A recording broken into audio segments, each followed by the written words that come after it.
Bienvenidos a este video. En este vamos a tratar el tema del realismo. Es un tema importante para la literatura. El realismo es una corriente literaria que principalmente se desarrolla en la narrativa. También existe teatro realista, pero principalmente se desarrolló en las novelas y en los cuentos. En la poesía tampoco podemos encontrar precisamente poesía realista. El realismo se desarrolló en la segunda mitad del siglo XIX. Al menos esto es más preciso para el continente europeo. A Hispanoamérica, digamos, los autores hispanoamericanos alcanzaron la corriente del realismo un poco después, unas décadas más tarde.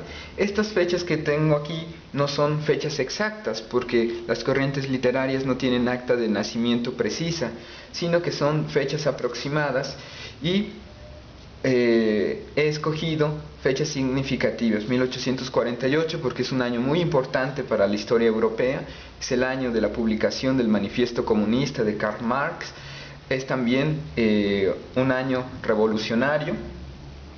Y en este otro año, 1871, también hubo otra publicación muy importante en la historia de las ideas, El origen del hombre, de Charles Darwin.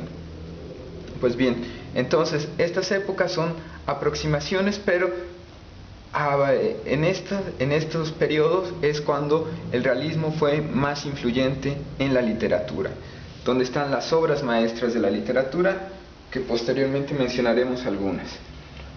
Ahora bien, por otra parte, en las características del realismo, tenemos que los asuntos de los que tratan estas obras son asuntos cotidianos, es decir, asuntos de los cuales todos podemos tener alguna experiencia.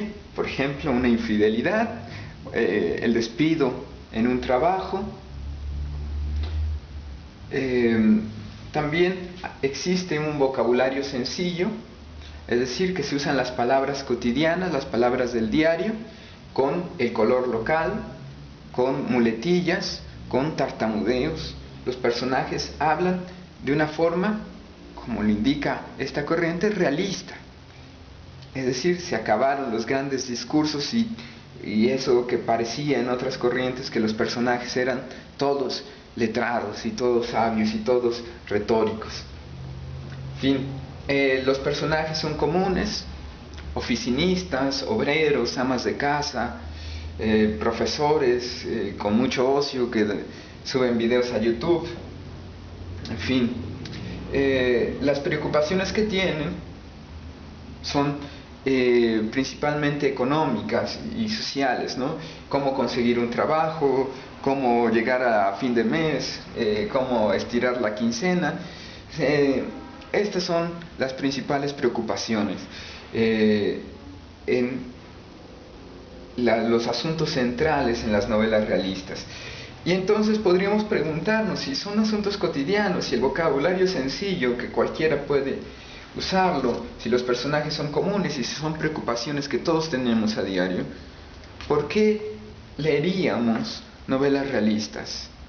Pues ¿por qué gastaríamos el tiempo y el dinero en novelas realistas? Probablemente, cuando yo he hecho esta pregunta, mis alumnos me han dicho que porque les gusta identificarse con estos problemas que se encuentran ahí en la literatura realista, y eso puede conmover bastante. Hay otras razones, personalmente yo creo que hay muchas otras razones por las cuales uno puede entusiasmarse con la literatura realista, pero entre ellas está esto: la introspección psicológica, la posibilidad de que estos personajes o de que estos autores nos lleven a la mente, al corazón mismo de los personajes, a sus dudas, a sus incertidumbres, a los misterios de la apariencia, de por qué hacen las acciones y de los momentos claves que transforman las vidas. Bueno, y finalmente quiero recomendarles 3 novelas. Existen numerosos autores y existen numerosas obras maestras, pero estas me parecieron significativas. La comedia humana de Balzac, a quien se le considera de hecho el padre del realismo, esta no es una novela, esta es una obra monumental, son más de 30 libros, toda la obra de Balzac está compendiada en esto que se conoce como la comedia humana. Balzac fue uno de los grandes autores franceses y, como les he dicho, el padre del realismo. Por otra parte, les recomiendo también Tiempos difíciles de Charles Dickens. Esta obra, los tiempos difíciles a los que hace alusión el título, son la industrialización en Inglaterra, y como sabemos fueron tiempos difíciles especialmente para el proletariado, para la clase obrera. Y esta novela tiene la virtud de presentarnos tanto la visión de los proletarios como la visión de los capitalistas, de los burgueses, de quienes explotan a los trabajadores. Y finalmente, Humillados y ofendidos, cuyo título también indica algo muy importante, ¿no? Los humillados y los ofendidos. En esta novela de Dostoyevsky, bueno, trata esos otros problemas que existían en Rusia, que tenían que ver con la discriminación por parte de la nobleza. Y bueno, es un asunto también muy interesante esta novela, es uno de mis autores favoritos, Dostoyevsky. Y bueno, resumiendo, hemos visto que el realismo, que es principalmente narrativa, ocupó la segunda mitad del siglo XIX con ciertas características: los asuntos cotidianos, el vocabulario sencillo, los personajes comunes, las preocupaciones sociales y económicas y la introspección psicológica. Espero que les haya gustado. En otro video vamos a ver a el realismo hispanoamericano y a los autores españoles.